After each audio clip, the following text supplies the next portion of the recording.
Hello বন্ধুরা, তো আজ আমি আপনাদের সাথে যে জিনিসটা তফাৎ শেয়ার করব সেটা অনেকে গুলিয়ে ফেলে। তো সেই তিনটে জিনিস কি কি আপনাদেরকে বলি। সেই তিনটে জিনিস হচ্ছে দায়িত্ব, কর্তব্য আর মায়া। এই তিনটে জিনিসে অনেকে গুলিয়ে ফেলে।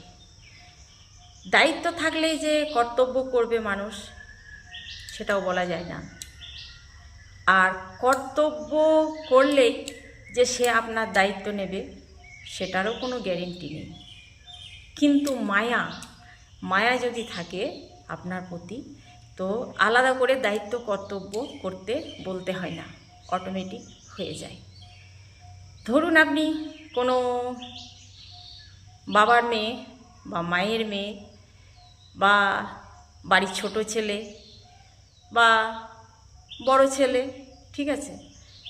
তো বিষয়টা হচ্ছে আপনার প্রতি যদি দায়িত্ব থাকে তো একটু একটু কর্তব্য পালন হবে, সেখানে কর্তব্য পালন হবে। দায়িত্ব থেকে কর্তব্য আসে। ঠিক বোঝাতে পারছি কি না জানি না। আচ্ছা, আর একটু পরিষ্কার করে বলি। ধরুন আপনার বিয়ে হয়েছে, আপনি বাবার মেয়ে। তো বিয়ে হয়েছে, শ্বশুরবাড়িতে আপনার হঠাৎ করে কেউ মারা গেছে বা আপনার বিয়ে লেগেছে। তো আপনার যদি মারা যায় কেউ, তো আপনার বাবা আপনাকে কি করবে, যে একটা হবিষের জুত্তার দিয়ে যায় না, ফল টল দিয়ে যায় বা ঘাটে তোলার জুত্তা, সেটা হচ্ছে তার দায়িত্ব সেই বাপের দায়িত্ব। তো দায়িত্ব থেকে কর্তব্যটা এসে যাবে। কিন্তু কর্তব্য করলেই যে আপনার দায়িত্বটা সে বরাবর নেবে সেটা বলা যায় না, ঠিক আছে। বিষয়টা হচ্ছে যে দায়িত্ব থাকলে একটু আধটু কর্তব্য পাবেন, কিন্তু যদি মায়া থাকে আপনার প্রতি, তাহলে আলাদা করে দায়িত্ব কর্তব্য করতে কিছু বলতে লাগে না। মায়া যদি থাকে, দায়িত্বটাও অটোমেটিক চলে আসে, কর্তব্যটাও অটোমেটিক চলে আসে। বোঝাতে পেরেছি?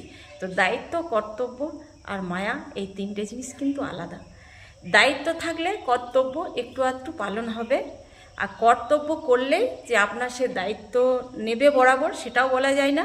কিন্তু মায়া যেখানে থাকবে সেখানে আলাদা করে কাউকে বলতে লাগবে না যে ওর প্রতি দায়িত্ব বা কর্তব্য পালন করো, তো অটোমেটিক সেটা চলে আসে।